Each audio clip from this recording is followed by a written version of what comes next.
Hello. Good afternoon, sir. Good afternoon, ma'am. Good afternoon. Good afternoon, students. Good afternoon, sir. So, shall we start? Yes, sir. Perfect.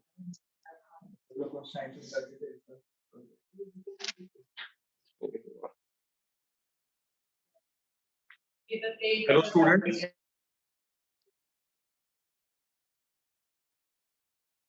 बच्चों, am I audible? Yes, sir. Yes, sir. Great. तो JEE mains के बच्चों आप लोगों के scores दिख रहे हैं एंड आई थिंक फर्स्ट से सेकंड में कुछ बच्चों की इम्प्रूवमेंट्स हैं, कुछ बच्चे अभी स्टेबल हैं. आई होप कि आप लोग सब अब जो है वो नेक्स्ट अटेम्प्ट के लिए पूरे गेयर्ड अप हो, right? Yes, sir. Great great great. आप लोगों ने टीचर्स के साथ डिस्कशंस करके एनालिसिस वगैरह किए होंगे कि कहाँ पे कंसर्न्स आ रहे हैं, कहाँ पे गैप्स हैं, और आई एम श्योर कि आप लोग उसको प्लग इन कर रहे हो अच्छे से. एंड सब बच्चों की परसेंटाइल्स जो फर्स्ट 2 अटेम्प्ट्स में है उससे काफी बेटर आएंगी कमिंग अटेम्प्ट्स में. ठीक है. इसी के साथ बच्चों जैसे कि आपको पता है कि मेंस का जो पेपर है उसके बेसिस पे आप एनआईटीज और टॉप इंजीनियरिंग कॉलेजेस में एडमिशन ले सकते हो on the basis of main score.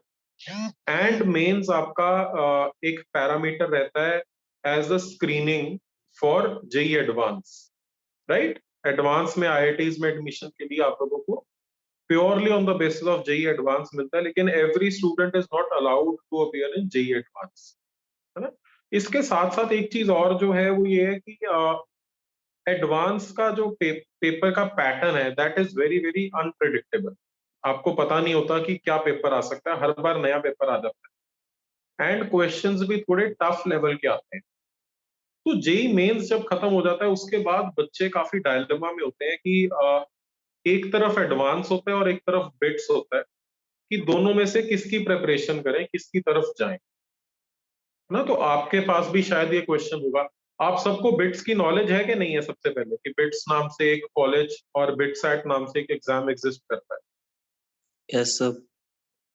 सभी बच्चों को पता है? कोई ऐसा बच्चा तो नहीं है जिसको नहीं पता? अगर कोई है तो बच्चे बता सकते हो, मैं आपको अकॉर्डिंगली थोड़ा सा बिट्स की भी इंट्रोडक्शन दे दूंगा.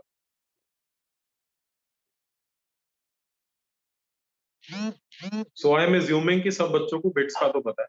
तो बच्चों ये डायलेमा रहता है बच्चों के पास कि अब हम बिट्स की तैयारी करें या एडवांस की तैयारी करें, और हर साल मेरे पास काफी स्टूडेंट्स पूछने आते हैं.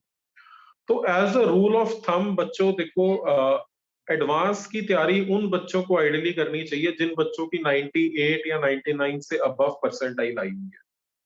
जनरल कैटेगरी में अगर किसी की रिजर्वेशन है तो 96 एंड अबव परसेंटाइल वाले बच्चों को, बिकॉज एडवांस में जो नंबर ऑफ सीट्स हैं वो बड़ी लिमिटेड है. बहुत ही लिमिटेड सी सीट्स हैं जो अच्छी सीट्स हैं जिनके लिए बच्चे फाइट करते हैं, या जिन बच्चों को मुश्किल क्वेश्चंस करने आसान लगते हैं, जिन बच्चों को लगता है कि इजी क्वेश्चंस तो हो जाते हैं, इजी क्वेश्चंस उतना चैलेंज करके मजा नहीं आता, लेकिन जब टफ पेपर आता है उस सिचुएशन में जो बच्चे अच्छा परफॉर्म करते हैं जनरली उन बच्चों को एडवांस की तरफ जाना चाहिए, एंड जो इस परसेंटाइल रेंज में है. बिट्स की तैयारी कोई भी बच्चा जो 70 एंड अबव परसेंटाइल वाला है वो बच्चा कर सकता है. बिट्स का जो पेपर है वो डिफरेंट होता है एंड बिट्स में कुछ एडवांटेजेस हैं. जो बच्चा प्योरली बिट्स पे फोकस करता है वो निकाल सकता है पेपर इजीली. जो एग्जाम में कंसेप्चुअली क्या डिफरेंट है, एक तो पेपर जो है वो थोड़ा सा इजी आता है, उसमें टफ क्वेश्चंस नहीं आते. 150 क्वेश्चंस होते हैं एंड आपके पास 180 मिनट्स होते हैं. सो 3 आवर्स का पेपर होता है, 150 क्वेश्चंस होते हैं. नॉर्मली जो भी क्वेश्चंस है वो लेंथी कैलकुलेशंस वाले नहीं होते एंड मल्टीपल कॉन्सेप्ट्स नहीं लगते. तो जैसे आपके बोर्ड्स में 1 मार्क वाले क्वेश्चंस आते हैं ना, वहां मैथ्स और फिजिक्स में भी वैसे ही क्वेश्चंस आते हैं जो 1 या 2 लाइन पे सॉल्व हो सकते हैं. तो जिन बच्चों की थोड़ी कैलकुलेशंस की स्पीड इतनी ज्यादा नहीं है, इसमें मेंटल कैलकुलेशंस वाले आपके क्वेश्चंस आते हैं. एंड एक ही पर्टिकुलर बुक है, जैसे बिटसैट की बुक आती है अरिहंत पब्लिकेशंस की, मोस्टली उसी बुक के ऊपर बेस्ड क्वेश्चंस आते हैं.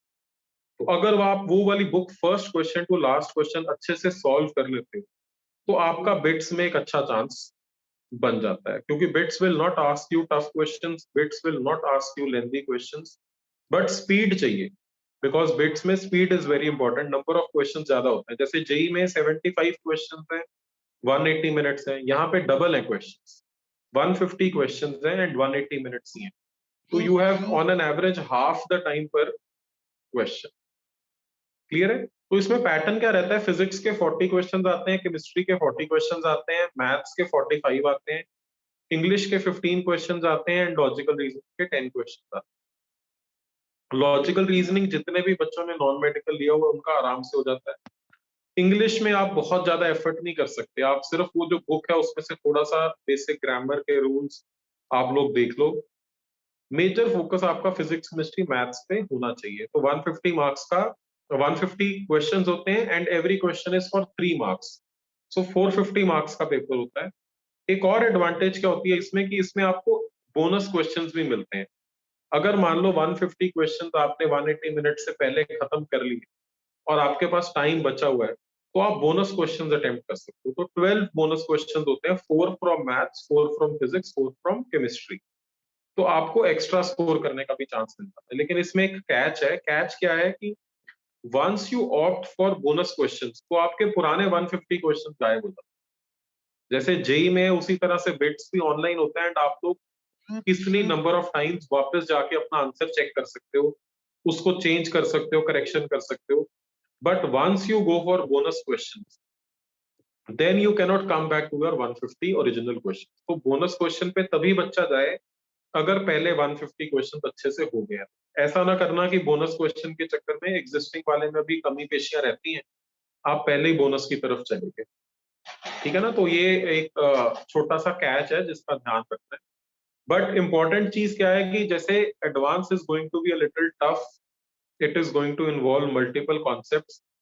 बिट्स जो कि आईआईटी जितना ही बढ़िया कॉलेज है, आईआईटी की जैसे ही उसकी रेपुटेशन इंडस्ट्री में, लर्निंग इनफैक्ट आईआईटी से भी बेटर होती है, because it is a private professional institution. तो इसमें लर्निंग जो है, जो पीयर लर्निंग है, जो एटमोस्फेयर है, वो इनफैक्ट आईआईटी से भी बेटर है।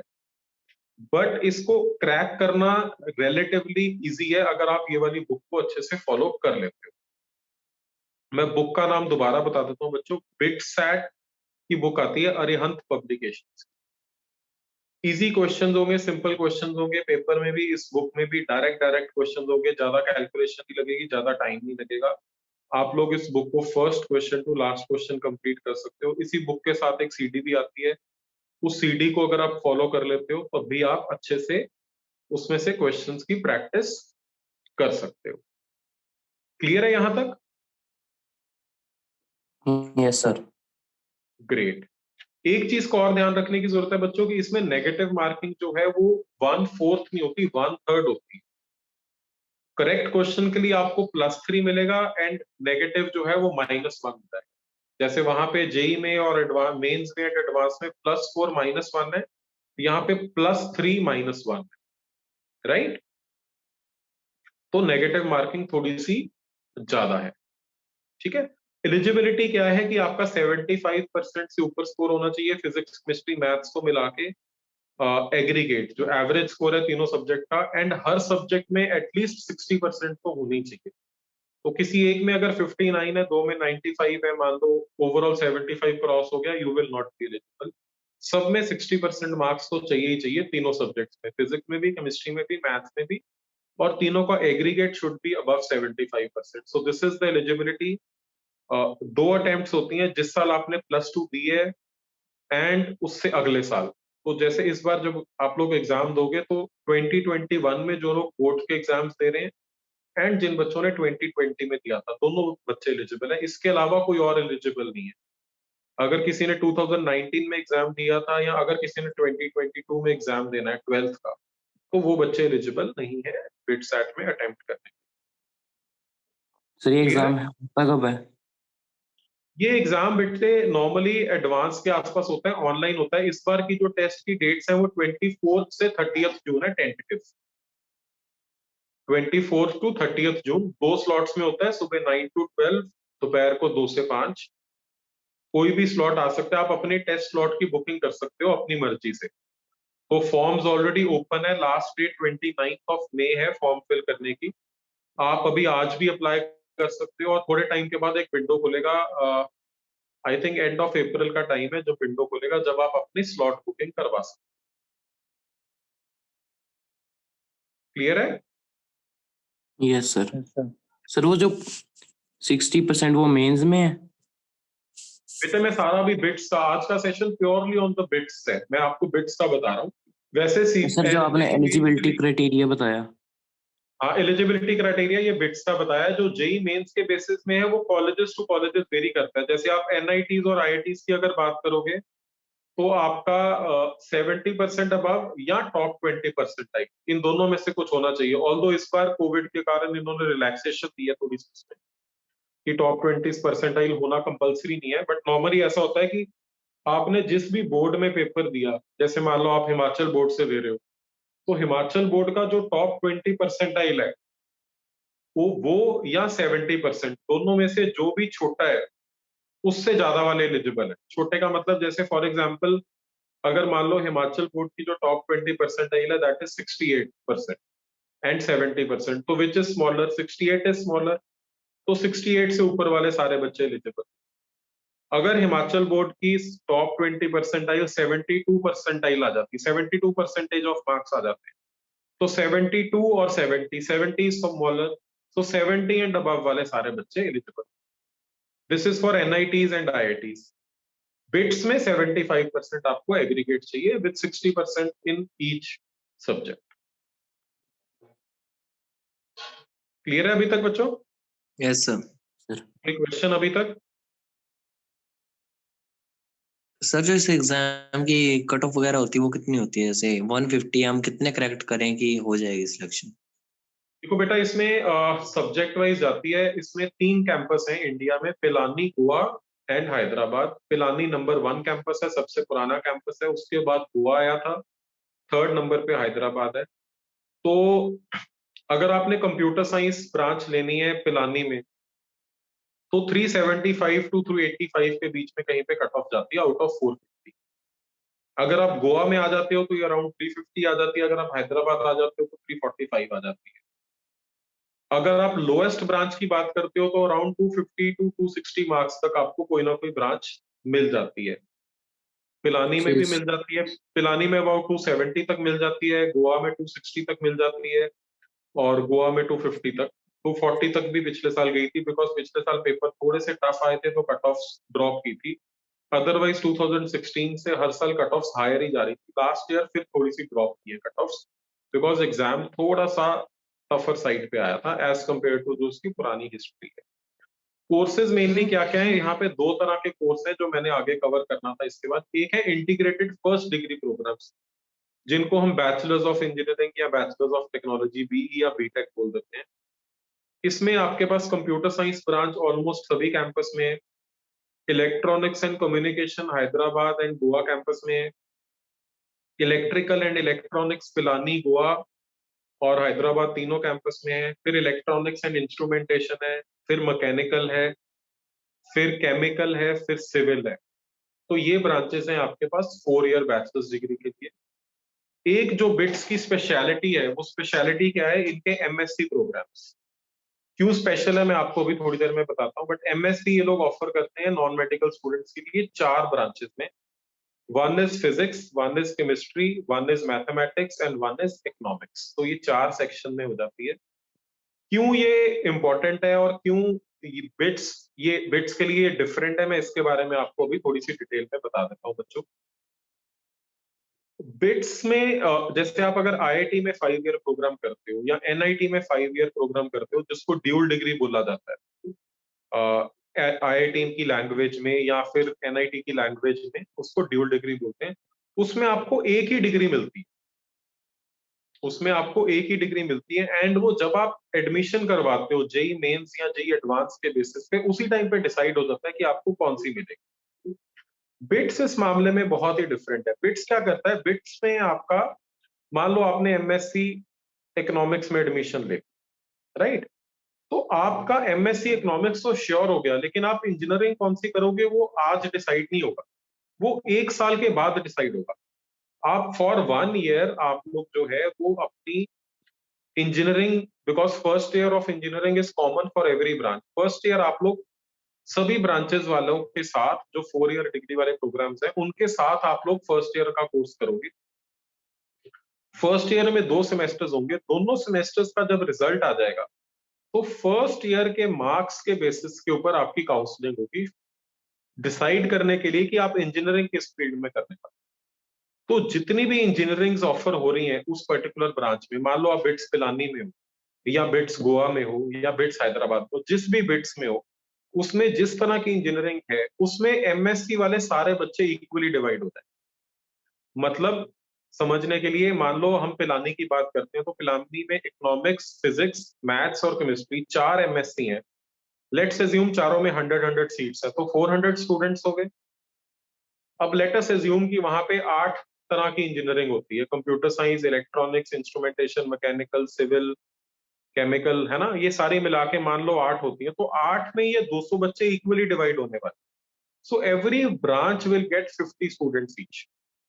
वो काउंसलिंग होगी on the basis of your first year score.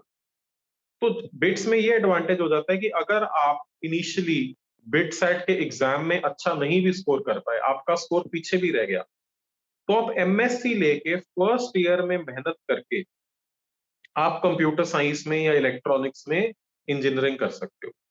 और जैसे मैंने आपको बताया था कि बिट्स में एक चीज स्पेशल है कि बिट्स आपको 2 सेपरेट डिग्रीज देता है, एक डिग्री नहीं देता।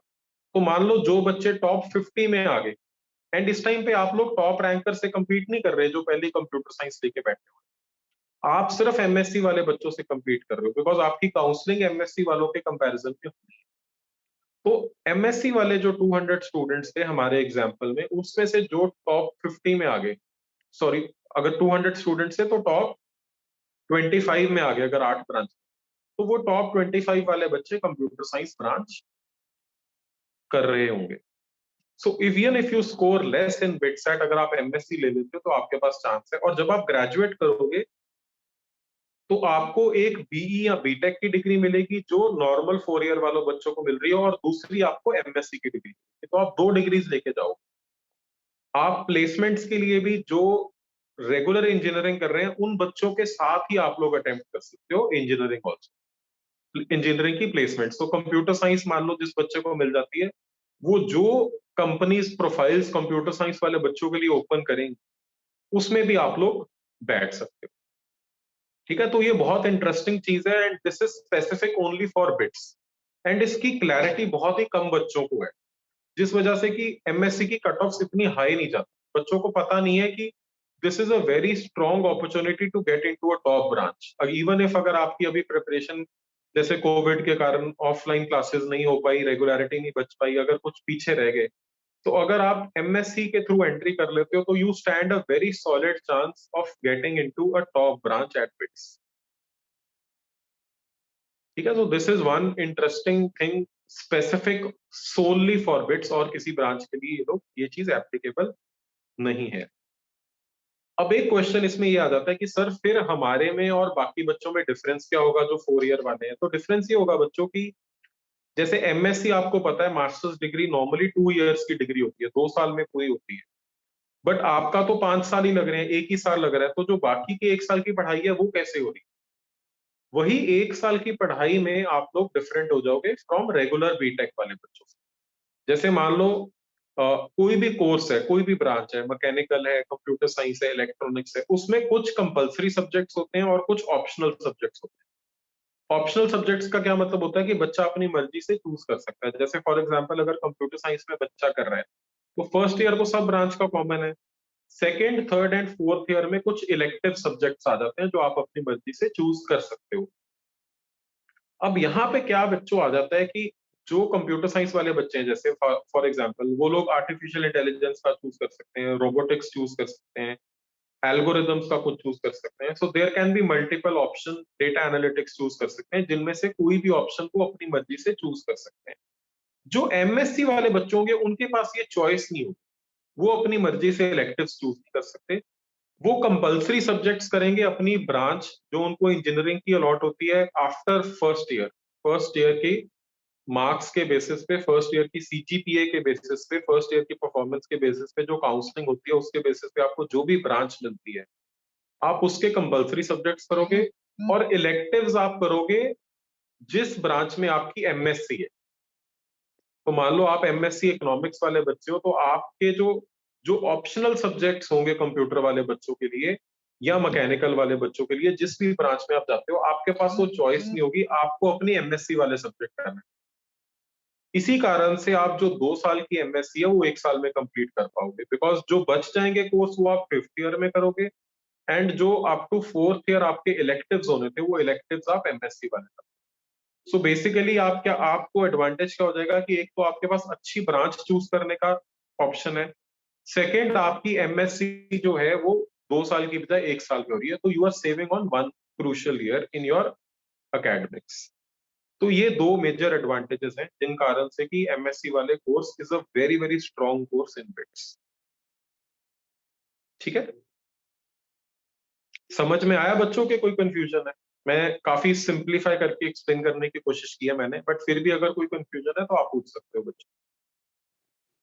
समझ में आया कि एमएससी वाला सिस्टम कैसे काम करता है, कैसे इंजीनियरिंग की ब्रांच अलॉट होती है, why this is a good option? Clarity हुई थोड़ी सी? Yes, sir. Yes sir. Great. कोई क्वेरी, कोई क्वेश्चन है तो पूछो बच्चों। सर कोई क्वेरी नहीं है। चलो फिर एक चीज बच्चों मैं आपको बता देता हूँ आगे, फिर आगे फर्दर में नेक्स्ट एजेंडा पे चले जाता हूँ अगर अभी तक कोई क्वेरी नहीं है। कि अब नेक्स्ट क्वेश्चन ये आ जाता है कि सर एमएससी में हमें चूज कैसे करनी है कि एमएससी इकोनॉमिक्स करें, मैथमेटिक्स करें, फिजिक्स करें या केमिस्ट्री करें, बिकॉज नॉर्मल इंजीनियरिंग ब्रांचेस का तो मोस्टली बच्चों को पता होता है कि सबसे पहले कंप्यूटर साइंस फिल होती है, उसके बाद इलेक्ट्रॉनिक्स एंड कम्युनिकेशन फिल हो जाती है, फिर इलेक्ट्रिकल एंड इलेक्ट्रॉनिक्स फिल होती है, फिर इलेक्ट्रिकल या इलेक्ट्रॉनिक्स या इंस्ट्रूमेंटेशन फिल होती है, उसके बाद केमिकल फिल होती है, मैकेनिकल फिल होती है। ये वाला सीक्वेंस फॉलो होता है, मोस्टली बच्चों को क्लैरिटी है। लेकिन एमएससी में क्या सीक्वेंस फॉलो करें, तो ये क्वेश्चन नेक्स्ट बच्चे मेरे से पूछा करते हैं। मैं आपको इसके बारे में भी बता देता हूँ कि जो बिट्स में सबसे पॉपुलर है वो है एमएससी इकोनॉमिक्स। अब आप सारे बच्चे हैरान हो रहे होंगे कि सर नॉन मेडिकल वाले बच्चे इकोनॉमिक्स क्यों प्रेफर करते हैं, है ना? ये क्वेश्चन नेचुरली आ जाता है कि हम क्यों प्रेफर करते हैं। तो उसका बच्चों रीजन ये है कि अगर आप एमएससी फिजिक्स, केमिस्ट्री या मैथ्स में करते हो तो आप या तो रिसर्च में जाओगे या फिर आप टीचिंग लाइन में आओगे, लेकिन आपको कॉर्पोरेट लाइफ में जो जॉब्स या प्लेसमेंट्स के लिए बच्चे जाते हैं उसमें कोई मेजर एडवांटेज नहीं है। आप जिस ब्रांच में बैचलर्स कर रहे होंगे उसी के बेसिस पे आपको जॉब मिल रही होगी, राइट? सिर्फ आपका जैसे कोचिंग इंस्टीट्यूट्स हैं या कोई कॉलेजेस यूनिवर्सिटीज हैं, अगर आप उनके पेपर क्लियर करते हो आपके लिए सिर्फ यही विंडो ओपन हो, बट ये विंडो तो बैचलर्स वाले बच्चों के लिए भी ओपन है। अब जैसे आप लोग कोचिंग ले रहे हो या जितनी भी बड़ी बड़ी कोचिंग इंस्टीट्यूशन हैं इंडिया की, एलन है, आकाश है, फिटजी है, एडू स्क्वायर हो गया, कोई भी इंस्टीट्यूट है, वहां पे तो इंजीनियरिंग वाले बच्चे भी जा सकते हैं। तो अगर एमएससी कर ली तो कोई इतना खास एडवांटेज नहीं हो रहा अनलेस एंड अनटिल कि आपने रिसर्च में जाना है। बट एमएससी इकोनॉमिक्स में बहुत एडवांटेज है। अगर आप एमएससी इकोनॉमिक्स कर लेते हो तो सारा का सारा फाइनेंशियल सेक्टर आपके लिए ओपन होता है। जितने बैंक्स हैं, इन्वेस्टमेंट बैंक्स हैं, फाइनेंशियल कंसल्टेंसीज हैं, जितने भी इस तरह की ऑर्गेनाइजेशन हैं, ये सभी की सभी ऑर्गेनाइजेशन आपके लिए ओपन हो जाती है। तो इस वजह से बच्चे एमएससी इकोनॉमिक्स को प्रेफर करते हैं ओवर मैथ्स, फिजिक्स और केमिस्ट्री, चाहे वो उनकी ब्रांच की नहीं है। बिकॉज इसके बाद जितने भी बैंकिंग सेक्टर में या फाइनेंशियल इंस्टीट्यूशंस हैं, स्टॉक मार्केट की होगी, जितनी भी इस डोमेन की कंपनीज प्लेसमेंट्स के लिए आती हैं, इन सब के लिए आप एलिजिबल हो जाते हो। वैसे अगर बाय चांस कोई कंप्यूटर साइंस इंजीनियरिंग या electronics engineering plus MSc economics कर लेता है तो that is a very very strong combination for I banking, for normal banking sector. Data analytics के लिए ये बहुत ही सॉलिड कॉम्बिनेशन माना जाता है और प्लेसमेंट्स काफी अच्छी जाती हैं। इस वजह से इकोनॉमिक्स को नंबर 1 प्रेफरेंस दी जाती है। केमिस्ट्री नॉर्मली जो मैंने देखा है, मैंने खुद भी अपने टाइम पे भी इंजीनियरिंग में एक्सपीरियंस किया और लास्ट 10-15 इयर्स में भी बच्चों से इंटरेक्ट करके एक्सपीरियंस किया है कि केमिस्ट्री नॉर्मली इंजीनियर्स को इतनी पसंद नहीं होती, तो केमिस्ट्री लास्ट में फिल होती है। क्योंकि केमिस्ट्री में हर दूसरे तीसरे पेज में एक्सेप्शंस आ जाती हैं, तो बच्चे जनरली उससे भागते हैं इंजीनियरिंग वाले, because more logical mathematics and physics की तरफ ओरिएंट होते हैं। तो केमिस्ट्री इस वजह से लास्ट में फिल हो जाती है। अब आ जाती है चॉइस बच्चों फिजिक्स और मैथ्स में, कि फिजिक्स और मैथ्स में क्या सीक्वेंस होता है, कौन सा पहले फिल होता है, कौन सा बाद में फिल होता है। तो इसमें बच्चों जनरली जो है वो मैथ्स एंड फिजिक्स बहुत क्लोज जाता है, बट आई वुड रेकमेंड कि आप फिजिक्स को लो, बिकॉज जो एमएससी मैथमेटिक्स है ना वो बहुत थ्योरेटिकल है। जैसे नॉर्मली आपने अभी तक मैथ्स पढ़ा है वो काफी प्रैक्टिकल और काफी न्यूमेरिकल बेस्ड है। जो एमएससी वाला मैथमेटिक्स है ना वो थोड़ा सा ओलंपियाड वाला है, जिसमें लीनियर प्रोग्रामिंग, स्टैटिस्टिक्स, इस तरह की चीजों पे फोकस किया जाता है। तो वो बहुत ही ज्यादा डिमांडिंग है, बहुत ही ज्यादा मुश्किल हो जाता है। सो अगर किसी का कोर इंटरेस्ट है रिसर्च में, स्टैटिस्टिक्स में, लीनियर प्रोग्रामिंग में, इस तरह की फील्ड में, तो आप लोग एमएससी मैथमेटिक्स को प्रेफर करो, अदरवाइज आप एमएससी फिजिक्स को प्रेफर करो। बट फिजिक्स एंड मैथ्स बहुत क्लोज जाते हैं। नॉर्मली बच्चे सबसे पहले इकोनॉमिक्स, उसके बाद फिजिक्स, उसके बाद मैथमेटिक्स और उसके बाद केमिस्ट्री को प्रेफर करते हैं। ठीक है, क्लियर है?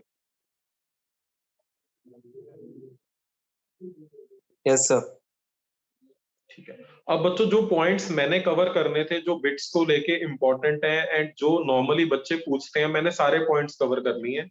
मैं एक बार आपके लिए क्विकली रिवाइज कर देता हूँ, उसके बाद कोई भी क्वेश्चंस होंगे I am there to answer. सबसे पहले कि बिट्स एक सेपरेट एग्जाम लेता है, 150 क्वेश्चंस होते हैं। हमने पैटर्न डिस्कस किया, हमने ये डिस्कस किया कि बिट्स का पेपर उतना मुश्किल नहीं आता और एक ही बुक से आता है। तो अगर आप उस बुक को अच्छे से कर लेते हो, आपको पता है कि आपने ये तैयारी करनी है।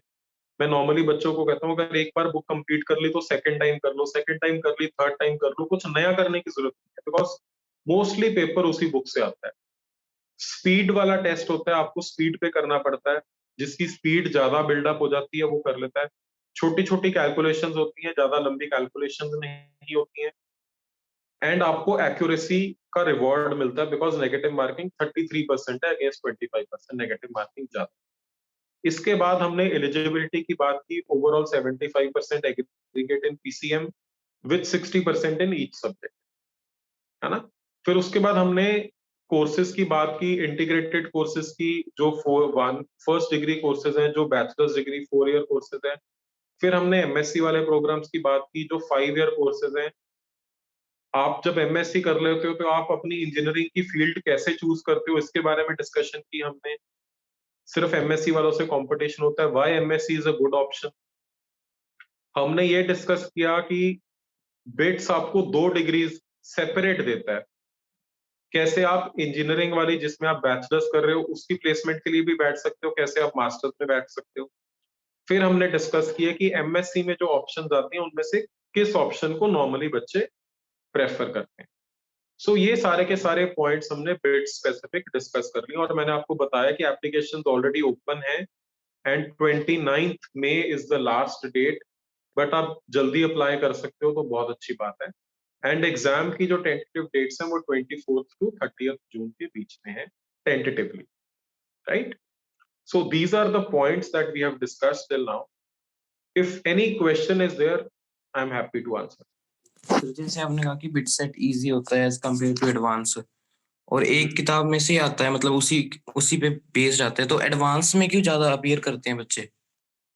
बच्चे एक आईआईटी का ना रेपुटेशन पुरानी बड़ी कैरी कर रही है। जब आज से 10-15 साल पहले की बात करें तो सिर्फ 6 आईआईटीज होते थे, जैसे अभी 23 आईआईटीज है, उस टाइम पे सिर्फ 6 आईआईटीज होते थे। उस टाइम पे क्या चलता था कि आईआईटी में चाहे लोअर ब्रांच मिल जाए, आईआईटी में एडमिशन लेने वाले बच्चे छोड़ते नहीं थे। जब आईआईटी बढ़नी शुरू हुई, गवर्नमेंट का जो माइंडसेट था वो काफी अच्छा था कि नंबर ऑफ स्टूडेंट्स बहुत इंक्रीज कर गए हैं। पहले 3 से 4 लाख बच्चा पेपर देता था, बीच में 15 लाख हो गया था। अब लास्ट 1-2 साल से फिर 10 लाख बच्चा आ गया है कि हमारे पास बहुत टैलेंटेड बच्चे हैं, लेकिन हमारे पास अच्छी इंस्टीट्यूशंस नहीं है। तो उन्होंने आईआईटी खोलने शुरू कर दिए। लेकिन शॉर्ट टर्म में उस पर क्या इम्पैक्ट आया कि आईआईटी सिर्फ आईआईटी के नाम से नहीं चलते, उसके एलुमनाई नेटवर्क से चलते हैं, उनके इंफ्रास्ट्रक्चर से चलते हैं, उनके ओवरऑल कल्चर से चलते हैं। बट कल्चर रातों रात बिल्डअप नहीं होता, culture will take 25-30 years to build up. तो अब लास्ट 5-6 ईयर से ट्रेंड क्या हो गया है कि आईआईटी टैग को लेके उतनी वैल्यू नहीं रही। ट्रिपल आईआईटीज को बच्चे प्रेफर करते हैं, बिट्स को बच्चे प्रेफर करते हैं। अगर आईआईटी में अच्छी ब्रांच नहीं मिलती है, मान लो आईआईटी दिल्ली में मैकेनिकल मिल रही है और बिट्स पिलानी में कंप्यूटर साइंस मिल रही है, या बिट्स गोवा में कंप्यूटर साइंस मिल रही है, या ट्रिपल आईटी हैदराबाद में कंप्यूटर साइंस मिल रही है, तो बच्चे वहां जाने शुरू हो गए। लेकिन जब बच्चा प्रिपरेशन कर रहा होता है तो बच्चा हमेशा ये सोचता है कि यार मतलब रियलिस्टिक नहीं हो पाता। वो ये सोच रहा होता है कि अगर मैंने तैयारी करनी ही है तो मैं अपनी टॉप मोस्ट के लिए क्यों नहीं करता। उस चक्कर में बच्चा बिट्स को इग्नोर कर जाता है, और टाइम दोनों का सेम होता है। जेई मेंस के बाद ऑलमोस्ट 30 डेज के गैप पे एडवांस का पेपर और बिट्स का पैरेलल होता है। मोस्टली तो ऐसा भी होता है कि बिट्स की जो डेट्स हैं वो मान लो संडे को एडवांस है तो थर्सडे फ्राइडे और मंडे ट्यूसडे बिट्स चल रहा है। तो कोई बच्चा एडवांस से 1 या 2 दिन पहले दे के आया होता है, कोई 1 या 2 दिन बाद देने वाला होता है। तो आपके पास चॉइस आ जाती है। जब चॉइस आ जाती है तो बच्चे कंफ्यूज हो जाते हैं कि हम करें क्या। दिस इज द रीजन कि एडवांस के पीछे बच्चा ज्यादा चलता यस सर। है। ठीक है, और बताओ बच्चे।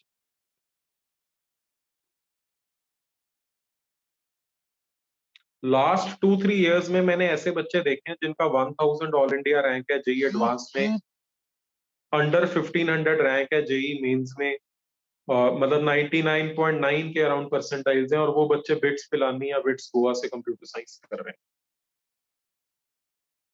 सर बिट्स के लिए कितने बच्चे अपेयर करते हैं?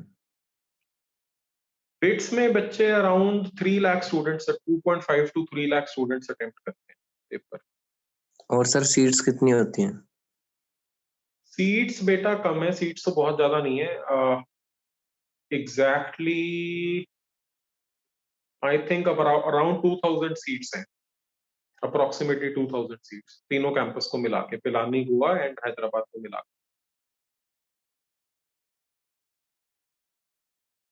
नीट वाला ही हाल है। हाँ, नीट में बच्चों थोड़ा अलग है। नीट में अराउंड 16 लाख स्टूडेंट्स अटेम्प्ट करते हैं, गवर्नमेंट सीट्स 28,000 है, और टोटल अबाउट 80,000 सीट्स है मेडिकल। तो रेशियोज तो उतना ही है। बिट्स में क्यों एडवांटेज हो जाता है कि एक तो काफी सारा बच्चा जो है वो एडवांस पे फोकस कर रहा होता है, वो बिट्स पे उतना फोकस नहीं करता, जिस वजह से कि आप मेंस के रिलेटिव आप बिट्स में अपना स्कोर बढ़ा सकते हो। बिकॉज अगर आप डिस्ट्रैक्टेड नहीं हो, अगर आपने कॉल ले ली मेंस के बाद, आपने रियलाइज किया, तभी मैंने स्टार्टिंग में एक परसेंटाइल बताई कि जिन बच्चों का 99 अबव है, या अगर कोई रिजर्व कैटेगरी वाला बच्चा तो 97 अबव है, उसको एडवांस के लिए फोकस करना चाहिए, बाकी बच्चों को नहीं करना चाहिए। And these all the discussions that I am doing, these are for generic people. There can be exceptional cases. जैसे मैंने बोला कि बच्चे कंप्यूटर साइंस प्रेफर करते हैं, लेकिन हो सकता है कोई बच्चा ऐसा हो जिसका मैकेनिकल को लेके बहुत ही स्ट्रॉन्ग इंटरेस्ट हो, तो देर आर ऑलवेज एक्सेप्शंस। वो बच्चा फिर मैकेनिकल को प्रेफर करेगा over science. But whatever discussions, whatever statements I am making, this is going to be true for majority of the people. कि अगर 100 बच्चे ऐसे होंगे तो 100 में से 90 एटलीस्ट ऐसे करते होंगे। मैं ऐसी डिस्कशंस आपके साथ अभी कर रहा हूँ। I am not talking about exceptional cases.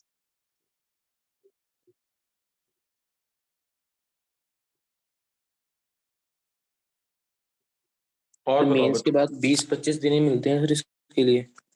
इसी के लिए मिलते हैं बेटा, लेकिन वो बुक जो है वो नॉर्मली जब फर्स्ट अटेम्प्ट बच्चा करता है तो 20 से 25 डेज में खत्म कर देता है बुक, और second attempt normally under under 10 days बच्चा कर देता है बुक।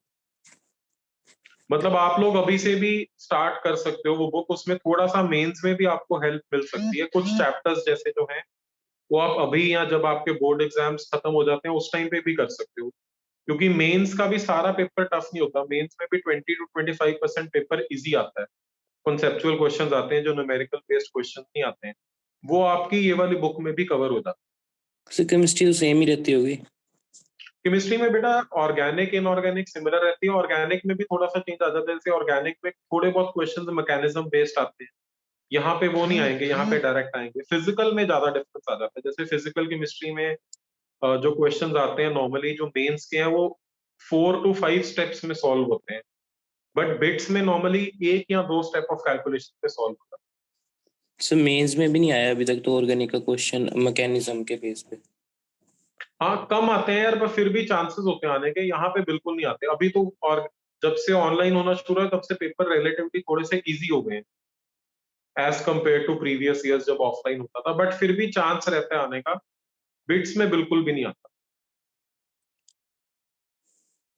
कैलकुलेशंस में भी जैसे छोटी छोटी चीजें आ जाती हैं, जैसे तुम्हें कैलकुलेशंस करनी है तो बिट्स तुम्हारे को ऐसी कैलकुलेशंस देगा जहां पे फटाफट न्यूमरेटर डिनोमिनेटर कैंसिल हो जाएंगे, है ना, मल्टीपल उसी के मल्टीपल्स में आ जाएगा। जबकि जेई के जैसे आप जब न्यूमेरिकल बेस्ड क्वेश्चन देखते हो तो उसमें कई बार थोड़ी सी कैलकुलेशंस कॉम्प्लेक्स हो जाती है। तो बस इतना ही डिफरेंस है, कॉन्सेप्ट तो देखो बच्चों सेम रहने हैं, है ना। तो अगर आप इसमें से तैयारी करते हो तो आपके कंसेप्चुअल क्वेश्चंस अच्छे से सॉल्व हो जाते हैं, जो मेंस के बिल्कुल इजी वाले क्वेश्चंस आ जाते हैं हो जाते हैं। बट आपको कैलकुलेशन पार्ट आपका मेंस के लिए थोड़ा सा कॉम्प्लेक्स कैलकुलेशंस के लिए तैयार रहना पड़ता है, बिट्स में आपको थोड़ी सी फास्ट कैलकुलेशंस के लिए तैयार रहना पड़ता है। That's the difference. सिर्फ बिट्स में जैसे कोई पैटर्न नहीं होता कि मतलब इस चैप्टर में से इतने क्वेश्चन आएंगे जैसे मेंस में होता है सर? बट लास्ट 2-3 साल से तो मेंस में भी फॉलो नहीं हो रहा है। जब से ऑनलाइन एग्जाम शुरू हुए ना तब से थोड़े से पैटर्न चेंज हो गए हैं, बिकॉज एक लार्ज क्वेश्चन बैंक है जो ऑनलाइन पड़ा हुआ है, उसमें से रैंडमली क्वेश्चन सिलेक्ट किए जाते हैं। जैसे मान लो जेई का पेपर होना है तो उसमें जो 60 क्वेश्चन आपके आने हैं एमसीक्यू टाइप, तो उसमें वो बता देते हैं कि 60 में से फिजिक्स के 5 क्वेश्चन टफ डालने हैं, 5 क्वेश्चन मीडियम डालने हैं, ऐसे डालने हैं। तो आपने देखा होगा कि इस बार भी जब जेई का पेपर दिया था तो कई बार ऐसा हुआ कई बच्चों को इनऑर्गेनिक बहुत ज्यादा पूछ ली, किसी के पेपर में आई।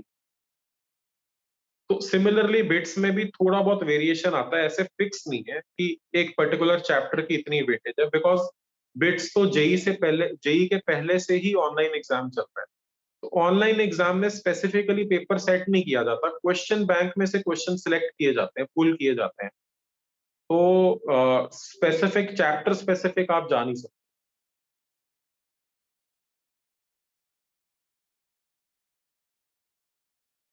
बिट्स में अगर मैं आपको वैसे बताऊं तो जैसे एनसीईआरटी है ना, एनसीईआरटी की लाइन से उठा उठा के क्वेश्चन आए होते हैं। तो जो ये बिट सेट वाली बुक मैंने आपको बताई है ये भी यही काम करती है, ये आपको एनसीईआरटी के ऊपर बेस्ड क्वेश्चंस बनाती है, जो सिंपल 1-2 लाइन वाले क्वेश्चन।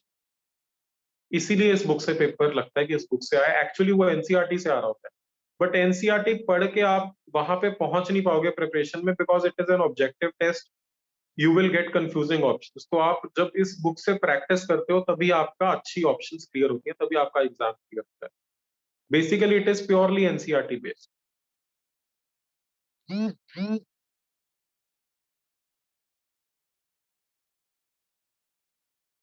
सर जैसे वो बुक है उसमें से ऐसे भी होता है कि क्वेश्चन सेम ही आ गया?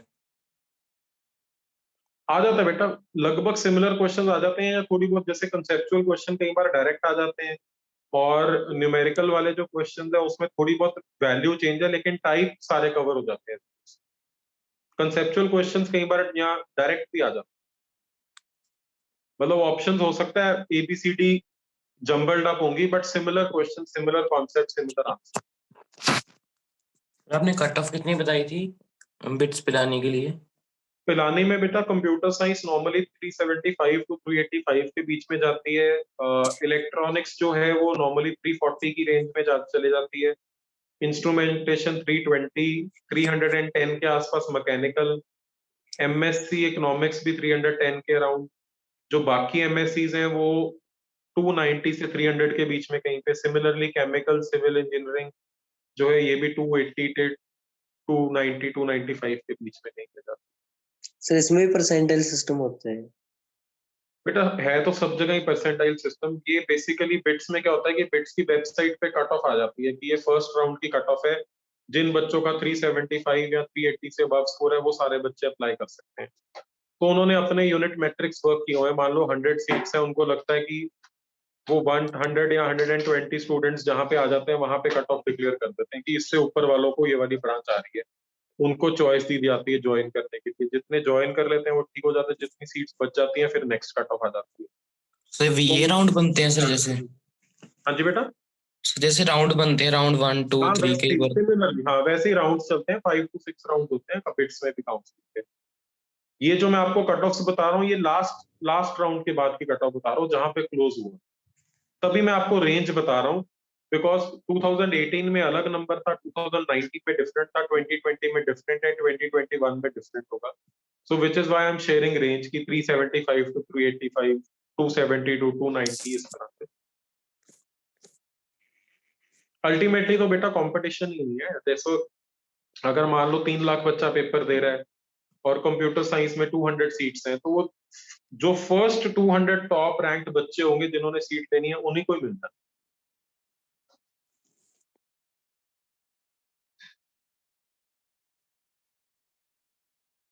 और बताओ बच्चों, और कोई क्वेश्चन?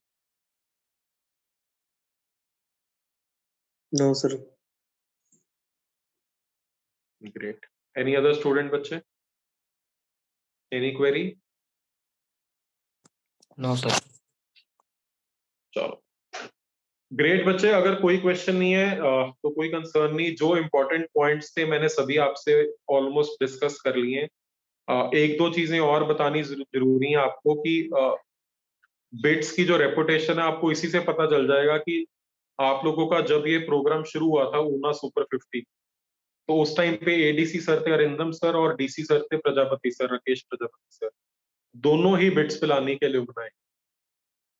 तो बिट्स से जो बच्चे ग्रेजुएट करते हैं, वो नॉर्मली चाहे वो कॉर्पोरेट सेक्टर में जाएं, चाहे वो गवर्नमेंट सेक्टर में जाएं, जनरली वो लोग बहुत अच्छी अच्छी पोजीशन पे जाते हैं।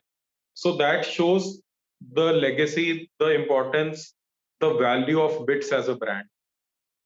तो आप लोगों को बिट्स के लिए जो बच्चे एडवांस पे फोकस नहीं कर रहे हैं, उनको बिट्स पे पूरा जोर एक बार लगाना चाहिए। Bits would be much better than any NIT.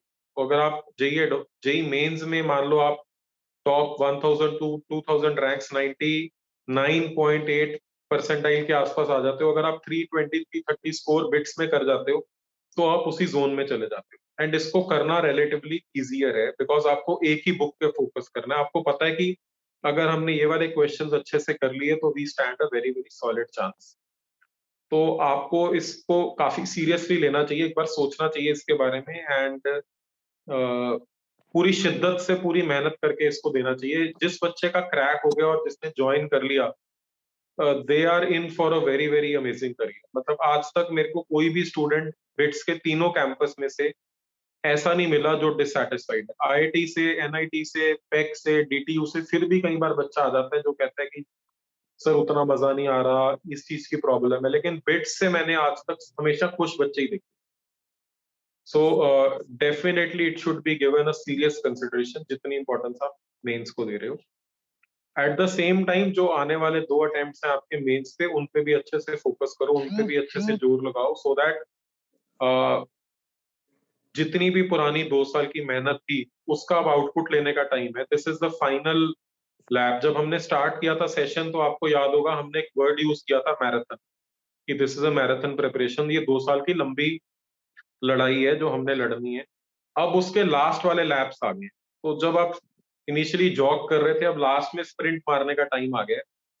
तो अभी ये ना देखो, दिन रात मत देखो, ये मत देखो कि कोई फेस्टिवल है, ये मत देखो कि कुछ और है, कोई डिस्ट्रैक्शन ना लेके आओ, कोई नेगेटिव थॉट ना लेके आओ। ये मत सोचो कि ऑनलाइन पढ़ाई के कारण हमारा कुछ मिस हो गया, ये मत सोचो कि ये कमी रहेगी। ये सोचो कि हम अब पूरी कैसे कर सकते हैं और कैसे नेक्स्ट 2-3 मंथ्स को मैक्सिमाइज कर सकते हैं, मैक्सिमम आउटपुट कैसे लेके आ सकते हैं। Because every correct question is going to take you one branch और one college better as compare to अगर एक क्वेश्चन गलत हो। ठीक है? So on this note I am ending this session. I Sir, wish you. हाँ जी बेटा पूछो। सर जो वो बुक है उसमें हाँ जी। सिर्फ ऑब्जेक्टिव क्वेश्चन है, सर थ्योरी भी दे रखी हुई है? बट मेजरली क्वेश्चंस प्रैक्टिस करते हैं बच्चे। वैसे ब्रीफ थ्योरी भी होती है, but question practice is more important. Okay sir. ठीक है? थ्योरी आपके जो ऑलरेडी नोट्स बने हो, आप उसी को रेफर करो। अगर किसी चैप्टर में कंफ्यूजन आती है तो आप मैम से या पीयूष सर से या मेरे से कंसल्ट कर लेना, we will guide you. But in general you should follow your notes. जो आपके नोट्स हैं आप उन्हीं को बेस बनाओ, बिकॉज वहां पे आप पढ़े हो, आप अपने हाथ से बनाए, 1-2 बार रिविजन की हुई है, वहां पे आपका 60-70% एफर्ट हो चुका है। You are very close to your fresh. बिल्कुल नई चीज थ्योरी के लिए फॉलो करना इज नॉट एडवाइजेबल। इसमें बच्चे कुछ नया आता भी नहीं है, आपको कोई थ्योरी की जरूरत नहीं पड़ेगी, सिर्फ बुक जैसे सर ने बोला है ना 2 बार अच्छे से कर लो और कुछ नहीं चाहिए होता, एज इट इज वही सिमिलर पैटर्न पे क्वेश्चंस आते हैं। और मतलब ये जितने अच्छे से आपको तेजपाल सर ने ऐसे गाइड कर दिया ना, इतनी डिटेल में बिट्स के बारे में कोई जानता ही नहीं, यही सबसे बड़ी बिट्स का एडवांटेज है। और ये इतनी बारीकी में तो किसी को भी नहीं पता होता, बहुत रेयर लोगों को पता होता है, तो ये आपको बहुत बड़ा बेनिफिट है। 2 बार खत्म कर दो बुक, कुछ नहीं और चाहिए, थ्योरी व्यूरी सब हो रखी है आपकी। सर बुक का नेम बता दो सर लास्ट टाइम। बच्चे अरिहंत पब्लिकेशंस की बिट सेट की बुक आती है, हम लोग ना उसका एक फोटोग्राफ खींच के आपके ग्रुप पे भी डलवा दें। Yes sir. ठीक है बच्चों, दीपक सर आप कुछ ऐड करना चाहेंगे? नहीं sir, I think very comprehensively shared. मतलब वही मुझे भी 2-3 चीजें तो इनफैक्ट थोड़ी नहीं पता चली, मतलब मुझे इतना इतना डेप्थ में आइडिया नहीं था, कुछ चीजों का तो बहुत अच्छे से पता चला। कैसे वो 150 क्वेश्चंस वाला आपने बोला कि लॉक हो जाते हैं, बाद में वापस नहीं जा सकते, मुझे मतलब ये पता था कि सारे के सारे क्वेश्चंस अटेम्प्ट करके तभी अनलॉक होता है, बट आप वो रिविजिट नहीं कर सकते, ये मेरे लिए भी नहीं होता। बीच में 2-3 चीजें और भी जो आपने बताया अबाउट कि जो चांसेस बीएससी के कोर्सेज फ्रीज हो जाते हैं, वो सब चीजें भी नहीं मुझे इतना डेप्थ में पता था। तो आई थिंक काफी इंफॉर्मेटिव सेशन था। द थिंग इज कि अब बच्चों को ये अच्छे से मतलब क्रैक करना चाहिए, बिकॉज ये लास्ट ईयर एक चीज हमने ऑब्जर्व की थी कि लास्ट ईयर कट ऑफ नीचे गई थी during pandemic, right Tejpal sir? I think last year नीचे गई 2020।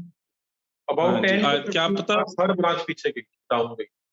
हाँ क्या क्या पता वो पैंडेमिक का असर हो, क्या पता इस साल और नीचे चले जाएं, कुछ कह नहीं सकते हैं, बिकॉज बच्चों की तैयारियां तो थोड़ी ऊपर नीचे हो ही रही हैं बिकॉज ऑफ दिस पैंडेमिक। तो ये एक अच्छा एडवांटेज है which I think everyone should cash. Very true. हाँ मतलब बच्चों, मतलब इस टाइम पे ना हमने यार अपनी कमियों के बारे में नहीं सोचना, हमने ये नहीं सोचना कि मतलब let us not look at reasons की क्या हो गया, let us not look at excuses, let us try to make it happen. मतलब ये अभी भी जो 2-3 महीने का टाइम है, इसमें भी अगर 10-10, 12-12 घंटे हमने 15-15 घंटे लगाने शुरू कर दिए ना, तो 30 to 40 मार्क्स का डिफरेंस बड़े आराम से लेके आया जा सकता है। एंड 30 to 40 मार्क्स में बहुत रैंक्स ऊपर चले जाते हैं, बहुत परसेंटाइल ऊपर चले जाती है।